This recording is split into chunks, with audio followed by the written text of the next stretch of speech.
Appuyé pour redémarrer, le FMI appelle l'Afrique subsaharienne à changer radicalement de cap alors que les perspectives économiques s'annoncent encore moroses. Une nouvelle initiative énergétique doit permettre de maintenir une électricité constante sur le continent et éviter ainsi les coupures de courant. Et puis l'Afrique du Sud prend des mesures pour soutenir des petits commerces à la peine.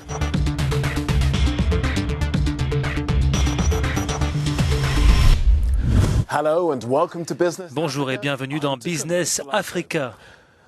Le Fonds monétaire international annonce des temps difficiles pour l'Afrique subsaharienne qui va sans doute connaître une seconde année consécutive de ralentissement après une période prolongée de forte croissance.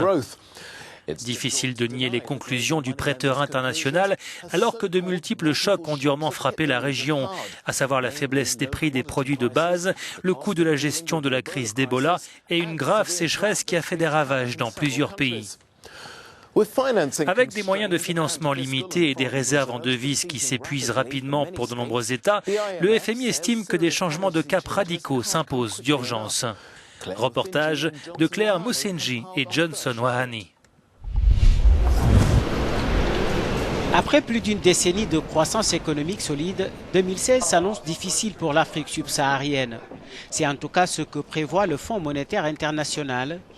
Dans son édition d'avril 2016 des perspectives régionales, l'institution financière mondiale annonce une chute de la croissance à 3%. Il s'agit du taux le plus bas enregistré par la région depuis une quinzaine d'années. Suffisant pour le FMI d'appeler à des réformes politiques pour tenter de redresser la barre à moyen et long terme. Dans son rapport, la directrice du département Afrique du FMI a indiqué que l'Afrique a besoin d'un profond recalibrage des politiques pour exploiter son énorme potentiel, en particulier les pays exportateurs de produits de base. Pour le FMI, cette baisse de la croissance s'explique par les multiples chocs économiques dans certains pays, notamment les plus grandes économies du continent, le Nigeria et l'Afrique du Sud. Selon le rapport, le Nigeria devrait connaître une croissance de 2,3%, mieux que l'Afrique du Sud et son 0,6%. Les perspectives restent en revanche favorables dans certains pays comme la Côte d'Ivoire, le Kenya ou le Sénégal, qui, selon le FMI, pourraient enregistrer une croissance de plus de 5% grâce aux efforts de financement dans les infrastructures et une forte consommation privée. Et pour le FMI, la nette amélioration du climat des affaires dans la région et la démographie favorable devraient favoriser la croissance à moyen terme. Au Nigeria, la compagnie d'électricité NEPA, jadis gérée par l'État, est synonyme de coupure de courant, un problème que rencontrent plusieurs pays, bien qu'ils soient peu nombreux à rivaliser avec les milliards que le Nigeria a dépensés, gaspillés, diraient certains, durant des décennies pour tenter de résoudre le problème. Fournir au continent une électricité constante, ininterrompue, est une priorité pour le nouveau dirigeant de la Banque africaine de développement. Voyons le reportage de Jean-David Miamlé et Kenneth Kaouri. Le recours au groupe électrogène semble incontournable dans un contexte de carence d'énergie électrique, comme dans cette rue marchande de Lagos. Un paradoxe dans un continent irrigué de part et d'autre de puissants fleuves comme le Congo, le Zambèze ou encore le Nil. À la Banque africaine de développement, la BAD, le tout nouveau président, le Nigérian Akiwumi Adesina, a fait de la production de l'énergie l'un des principaux axes de sa politique. Lors du dernier sommet sur les investissements en Afrique tenu en Égypte, il comparait l'énergie au sang humain. Sans énergie, pas de développement possible, soulignait-il alors. 645 millions d'Africains n'ont pas accès à l'énergie électrique et 700 autres n'utilisent pas une énergie propre pour cuisiner. À la Banque africaine de développement, nous pensons que l'Afrique en a assez de l'obscurité. Dans les 5 prochaines années, nous allons investir 11 milliards de dollars dans le secteur de l'énergie. Comme solution au problème d'électrification, la Banque africaine de développement s'est jointe à la Commission de l'Union africaine, le NEPAD, la Commission des Nations unies pour l'Afrique et le ministère nigérian des Finances pour lancer la joint venture Africa Powered Vision. Elle nourrit un ambitieux programme dont l'objectif majeur est l'électrification de 80% des ménages à l'horizon 2040. L'autre objectif, d'Africa Power Vision est aussi de fournir de l'énergie électrique à 90% d'entreprises du continent. Pour y parvenir, il faudra de l'audace, de l'imagination et de la détermination aux dirigeants africains. Jean-David Mihamlé nous rejoint pour nous parler de ce reportage. Jean-David, vous avez dit à la fin que les dirigeants africains devraient faire preuve d'audace et d'imagination. Mais qu'est-ce qui empêche d'avoir une électricité fiable, constante sur le continent ? Oui, nous avons parlé de l'imagination tout à l'heure. Il faut aussi de l'audace aux dirigeants africains pour enfin prendre les meilleurs profils et les installer aux meilleurs endroits pour accompagner une vision. Et l'Afrique a besoin de l'énergie en qualité et en quantité.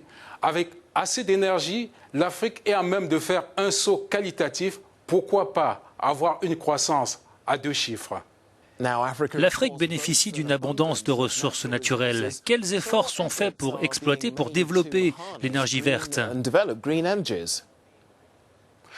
Oui, il faut dire que de plus en plus, il y a une conscience de ce que les énergies renouvelables peuvent contribuer valablement au développement. En Afrique, des ingénieurs ougandais ont réussi à faire fonctionner un bus rien qu'à partir de l'énergie solaire.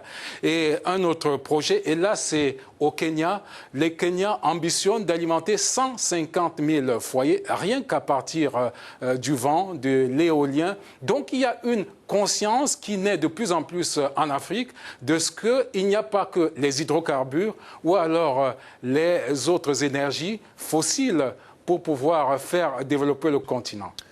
Jean-David, merci pour votre analyse sur les problèmes énergétiques en Afrique. Aujourd'hui, à travers le continent, ils sont qualifiés de supérettes par certains, de bazar par d'autres. On les trouve dans les villes, les villages, sur le bord des routes. À l'intérieur, on y trouve tout et n'importe quoi. Et collectivement, ils font de belles affaires. En Afrique du Sud, on les appelle les magasins Spaza. Mais au cours des dernières années, les commerçants locaux peinent face à la concurrence étrangère, ce qui a contraint le gouvernement à agir. Michael Oduor et Brice Quignou nous en disent plus.